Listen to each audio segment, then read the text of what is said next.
Cloudcast Media.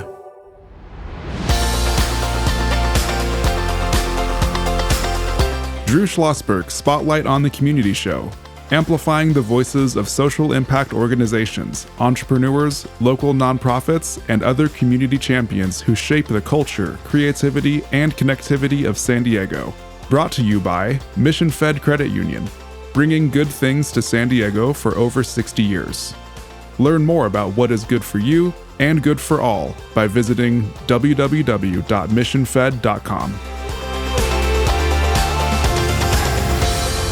I'm Drew Schlosberg with Cloudcast Media, and you're listening to another edition of Drew Schlosberg Spotlight on the Community Show, joined by my co-host, Kristen Fogel. She is the Executive Director of San Diego Writers, Inc., celebrating their 20th anniversary this year. How's it going so far? It's going well. It's great. It's been a fun year. We have a big Blazing Laptops Write-a-thon coming up. So what day? It is Sunday, May 19th, so 9 to 3 if you're jonesing to write in community. We also have some crazy, amazing raffle prizes, so I really hope people come out because there's some big stuff that's being offered. So, yeah. Beautiful. All right. We'll make sure we continue to promote that as we will highlight first-gen scholars. We're thrilled to have in the studio with us today Jonathan Burgos. He is the founder and executive director. How are you doing, Jonathan? I'm doing wonderful. How are you doing today? I'm doing great. So talk about, how long did you found the organization? When was it? Yes, in 2019, I founded it right before the pandemic and not knowing about that happening. You didn't know, you didn't have the foresight, yeah. that happens. Kristen? Yeah. Tell us a little bit about why you founded the organization and what the mission is. Sure. So I founded it because I was a first-gen student myself. So going into college, I went to UCSD, and I had straight A's in high school, but my first quarter at UCSD, I got on academic probation. So to go from straight A's to having the opposite grades was very humbling. And I realized before there was a term for first gen, that's what I was going through and what I was dealing with. And if it wasn't for the help and support of other people, I wouldn't be where I am today. So that's why I started the nonprofit. And again, what I wanted to make sure was to help other first-generation low-income students not just get into college, but to also graduate and remove that barrier of debt. So to have them graduate without taking out any loans. Okay, that's amazing. Brandon's giving some big ups, our producer, because he's a UCSD student. So yeah, exactly, and obviously does very, very well on our Spotlight show on this. So you are the first in your family to get accepted to college, and when did you graduate? Yeah, I graduated in 1998. So in 1990, okay. Yeah, so long time ago. Right, exactly. But did any of the family get accepted to college and just didn't finish? Yeah, well, with first generation, like my big brother, he went to Davis. My little brother, he went to Cal Poly. Yeah. And so we're amongst the first generation. So my parents didn't go to college. So the definition of first gen is where a parent or guardian did not graduate from a four-year university here in the U.S. Right. They're considered first gen. Right, exactly. But I'm assuming, now where'd you do your high school work? I went to school in Fallbrook. Avocado capital of the world. I love Fallbrook. Yeah, at Fallbrook High? Yes. Yeah, very, very, very nice. The Warriors, right? That's my team. Are they still called the Warriors? They're still called the Warriors, yeah. Good. That tradition's still there. Good. I wish, that's great stuff. And so with it, though, I'm sure you had the support of your parents to pursue what you're doing, correct? Oh, yeah, for sure. And again, I mean, in a typical first-generation household, my choices were either be a doctor, lawyer, or engineer. So to be a sociologist, I started off as engineering, but ending up as a sociology major. Yeah, and why'd you do the switch? Well, again, engineering was really, it was the coding part. Okay. And so taking classes where it was a very ancient language called Fortran, where you had to go line by line. And so a lot different than where coding is today. So that really just was not fun for me, especially while everyone else were having there was a whole concert that was happening outside of where I was coding. And I realized I'm in the wrong spot. So I actually left the room, went down to the concert, and I had a great time. And I realized, I am not cut out for engineering. Yeah. So Brandon, this is totally your realm about, with the coding and everything like that. And UCSD. Yeah. Yeah, I mean, I just hear you talking about sociology and going into that pathway other than the technicals, which is also what I've received is like, oh yeah, you got to be engineer, lawyer, doctor, etc. Although they were less restricted about it because I'm like I'm second generation. Mm-hmm. So it loosens up a little bit as you go on, thank God. But I still ended up going down that technical pathway, but I'm still interested in sociology, psychology, sales, and marketing, which is where my internships lie anyways. So let me ask Brandon a clarifying question. So your nonprofit, right, or organization is based on developing social skills, if I remember. Yeah. But do you find that there are a lot of people leaving coding because it's so difficult and, they get into the tech? And I wouldn't say it's difficult. It's more on the ends of a lot of people are forced into this little box of technical skills and going into those pathways. So when people really enter into that space and explore like, oh, this is what my life is going to be. I'm going to be sitting and coding on a computer all day, every day, and talking to minimal amount of people. It just hits them. It's like, this is not what I want my future to be. Yeah. So that's what we're doing is mostly in teaching the communication and empathy skills to be able to go out there and explore what other pathways are there. Because when you're on a campus, there's so many different professionals there. And really, instead of like, of course you can take a course, but I think the best way to get a good perception on like what this is going to be like is talking to someone who's doing it. So whether that's marketing and sales and you're in computer science, or you're talking to someone in sociology, you realize that this is something that can be interesting. That's something you might want to study instead of the box that you're plopped into. Right. And so Brandon being an entrepreneur with his Treasure Hacks business, founder and a CEO, you're an entrepreneur also for your starting up your business, correct? Yes, correct. So talk about being an entrepreneur at a relatively young age. What were your learnings on this? Yeah, thank you. In terms of just starting up a nonprofit, I never thought that was what I was going to do, but, I left, I was working at Price Philanthropies for 13 years over at Hoover High School, and I loved it there. I thought I had my dream job. Great program. Yeah, Great exactly. Program. And so once they graduated high school, though, we didn't have a chance to help and support them through college. And enough of the students were not graduating, or when they did, they got minimum wage jobs that weren't related to their major. And I realized, like, for me, I wanted to help them get to that finish line. That finish line to me is getting a career in what they study, but also a career where they can, thrive. And I think that's where I felt like I had I could provide an opportunity, and that's why I started my program. Right. I think that's so important too, this, piece about helping students graduate with no debt. Right. So, I work in the high school space right now, and it's performing arts. And they all want to go to like these big ticket name schools. And I keep emphasizing like the no debt, it really carries on. It can change your life. So how does your organization help prevent that from happening? Yes, and I think one of the first things that we do is like you mentioned, in terms of if a student is low income, there's an opportunity at a lot of these private schools where they meet their demonstrated financial needs. So if their family can't contribute $1 to their education, it actually gives them a full ride. So the fact that we share about that opportunity is one thing, but also they're getting into these colleges where the admission rates are less than 5%, right? So like the Ivy Leagues and everything. And it takes just one student to get into those schools for another student in the community saying like, wait, they went to the same school that I did. They live in my community, and here they are doing what they, said that they're going to do. But also, it's true in terms of like being able to graduate with no debt, and then they start to believe it themselves.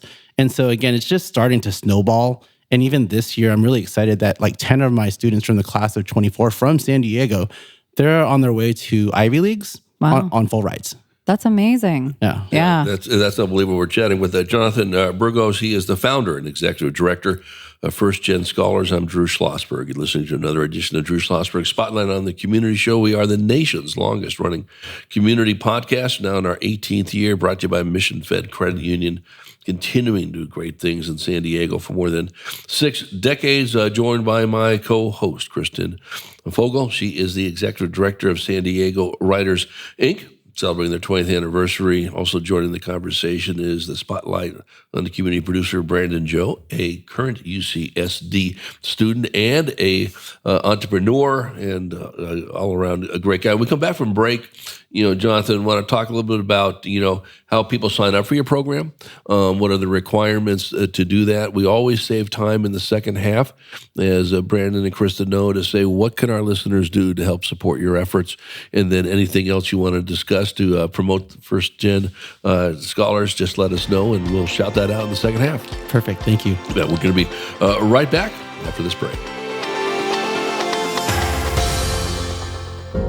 When you do your banking with Mission Fed, you get great rates on auto and home loans. That's good for you, but something good also happens for a lot of other people. We're not for profit, so we put money back into the community to help lots of great nonprofits to keep San Diego strong. So you're not just getting something good, you're doing something good. Come to Mission Fed. It's banking that's good for all. Brand amplification is the DNA of Cloudcast Media, and our code is the powerful blending of sound, voice, and storytelling to lift local brands and their communities. Whether it is our Brandcast, Schoolcast, or Causecast platforms, the unifying ethos is all about this community, the one you call home.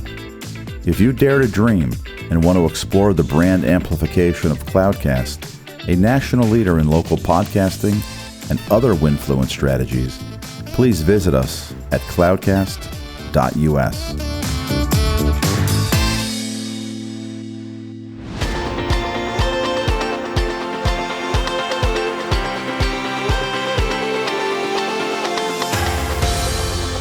I'm Drew Schlosberg with Cloudcast Media. You're listening to another edition of Drew Schlosberg Spotlight on the Community Show. We are the nation's longest-running community podcast, now in our 18th year, brought to you by Mission Fed Credit Union for more than 60 years, doing great things in San Diego. We're honored to have in the studio with us today Jonathan Burgos. He is the founder and executive director of First Gen Scholars. I'm joined, as always, by Kristen Fogel, my co-host. She is the executive director of San Diego Writers, Inc. And jumping in also is a producer of the Spotlight on the Community Show, Brandon Joe, current student at UCSD, where Jonathan had graduated, and full-fledged entrepreneur of his Future Hacks. Is that what's the exact name of the program? Is that right? The exact name of the program is Treasure. Our organization's name is Treasure Hacks. That's right. And then we have bonfires and skill previews as well. Right, exactly. So you see it can happen and all that business. Talk about what's the process, Jonathan, for getting folks to sign up for First Gen. Is there an application process? How does that work? Yes, they apply their junior year. So we want to support students the summer before they start their senior year. Okay. Because there's a lot of opportunities for students with QuestBridge, which is basically a program where it's made of the top 52 private schools in the nation, where if a student is selected as a finalist, they'll know by December 1st if they have a full ride to a university. Oh, wow. Oh my goodness. Yeah, and so that guarantee is huge, but also since it happens in December, the deadline for that application is September, which is a lot earlier than the UCs and CSU deadlines, which are in November. Right, exactly. So, and how many people that you work with will take advantage of that?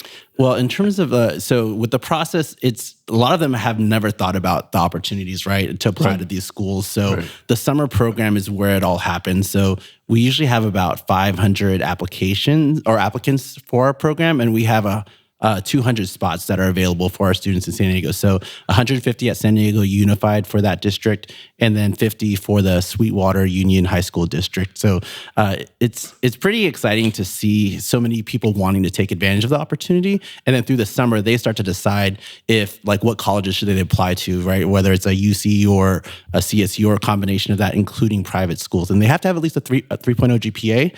and they have to have a desire to basically look towards having higher education after high school. Yeah, Brandon. It's just an incredible program because, I mean, I talk to a lot of my friends and those who are not able to consider college as an option just because of the financial reasons, and you opening the doors like that. But I'm just out of curiosity, do you think you can tell a story about one of the students that have gone through your program? Oh, yeah. A perfect one is Azul. And Azul is a student that was at Southwest High School, which is a high school close, like within a mile from the border.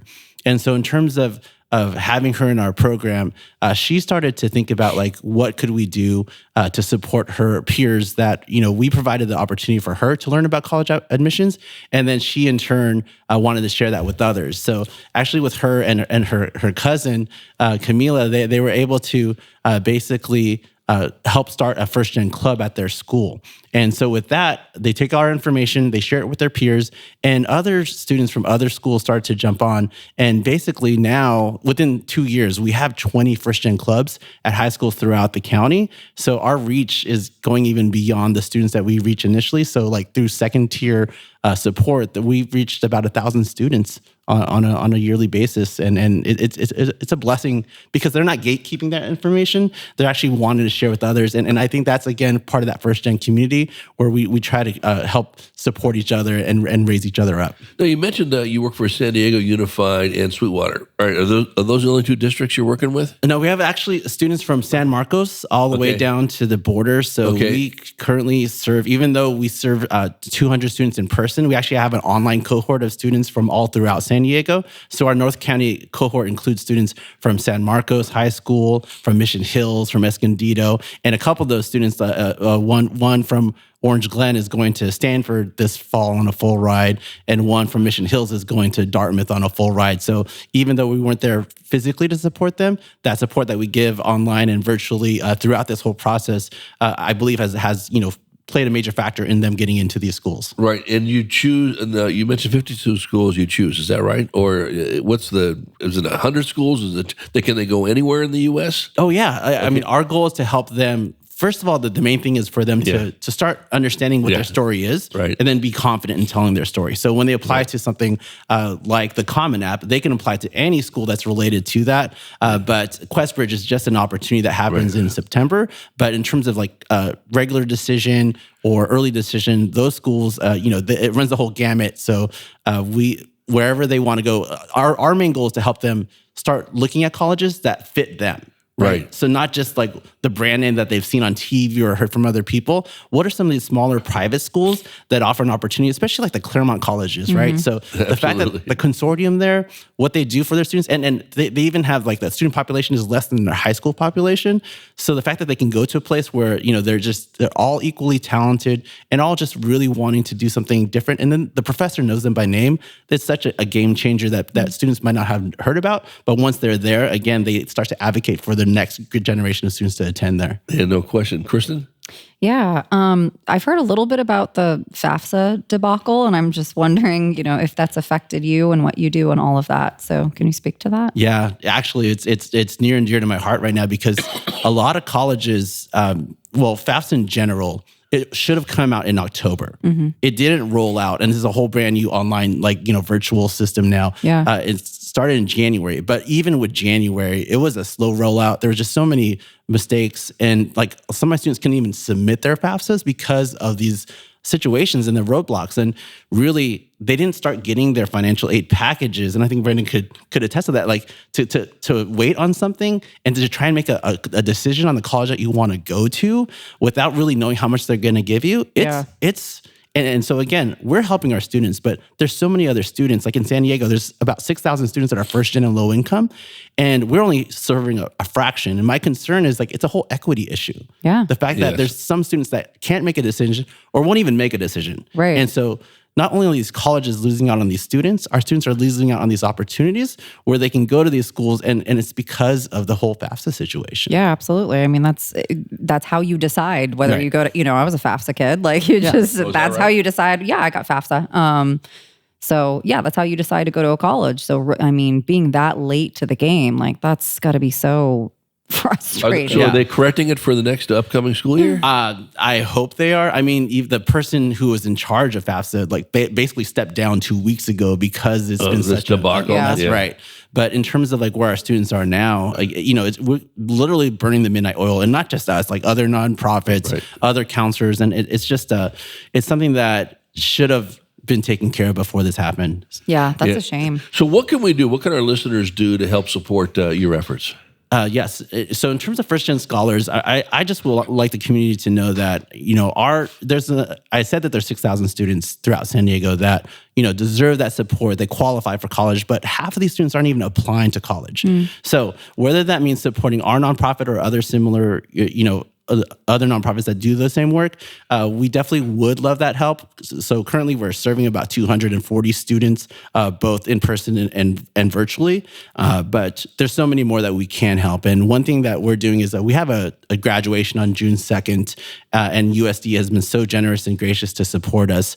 So it's going to be at the Shiley Theater over there. But we made a promise to our students that every student that gets into college and has been through our program, that we buy them a college sweater, as well as a first-gen graduation sash. And so that promise with 240 students does add up. Yeah. And as a small nonprofit, we would love for the community to help sponsor that. So if you feel compelled, and if you remember getting your first sweater or how that feels to wear that, not just around campus, but even as an alumni, I hope that they understand and that's what our students, deserve to feel as well. And sometimes, again, they can't get that sweater on their own. So for the community to support that would be definitely a blessing for us. What would a sweater cost? Ballpark. Now about $50 to $70. Which is nothing if you think about it. So if you, let's say all 240, that you wanted to support for $2,500, right? Yeah. Or 20, am I doing the math right No, now? I don't think so. 25,000. I don't know. It's a little bit more than that. That's right, 240 times 100. So 25,000, right? You could support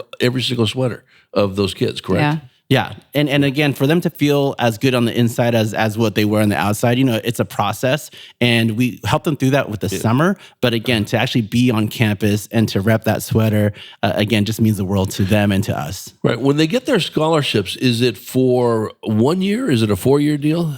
Again, some schools offer that opportunity. With Questbridge, it is a 4-year opportunity where they get a full ride for all 4 years. And, for another thing, like for example, at UCSD, they get the Chancellor Scholarship. And so, which allows them to actually have 4 years for a full ride too for students from like Hoover and Crawford and such. So those are all available. And again, what we do is we empower students to let them know, like every year, what does that look like for them in terms of their financial aid package to make sure that they graduate with no debt is what we try to have them look at. And if there's any restrictions or anything regarding some of these scholarships, to make sure that they understand that, but also plan accordingly so that they, get the grades that they should be to continue qualifying for that scholarship. Right. How do they get a hold of you? So you can reach me online at firstgenscholars.org, or you can call me on my cell phone, 619-339-3308, because our goal is to help out as many first-gen students here in San Diego as possible. Well, listen, Jonathan, congratulations on that amazing success of this program. And Brandon, do you have any other words you want to add now that since you're sitting next to a fellow UCSD, he's a graduate and you'll soon be a graduate? Yeah, just thank you so much for everything that you do. And I mean, just hearing about another person who founded a nonprofit coming out from the same college as me gives me hope that I can hopefully build something of a similar caliber. But who knows? We'll see. But I'd love to chat with you. Yeah, I'm excited. We have about 170 students currently at UCSD for my program, so I feel like they can really take advantage of the work that you do too. That's great. Very Kristen, cool. any final comments? No, thanks so much for being here. Yeah, Thank you for your time. Enjoy it. And let's do this. Next time you're on, why don't you bring in somebody who has benefited from first-gen scholars? I would love that. Or how about bring in 2 or 3 people to do that? Sounds like a plan? Yes, please. Very, very good. Jonathan Burgos, he is the founder and executive director of First Gen Scholars. I'm Drew Schlosberg. You've been listening to another edition of Drew Schlosberg Spotlight on the Community Show. We are the nation's longest running community podcast, now in our 18th year, brought to you by Mission Fed Credit Union for 6 decades, celebrating great work in San Diego County. We hope you enjoyed the show. You've been listening to an episode of Drew Schlosberg's Spotlight on the Community Show, amplifying the voices of social impact organizations, entrepreneurs, local nonprofits, and other community champions who shape the culture, creativity, and connectivity of San Diego community. Brought to you by Mission Fed Credit Union, bringing good things to San Diego for over 60 years. Learn more about what is good for you and good for all by visiting www.missionfed.com.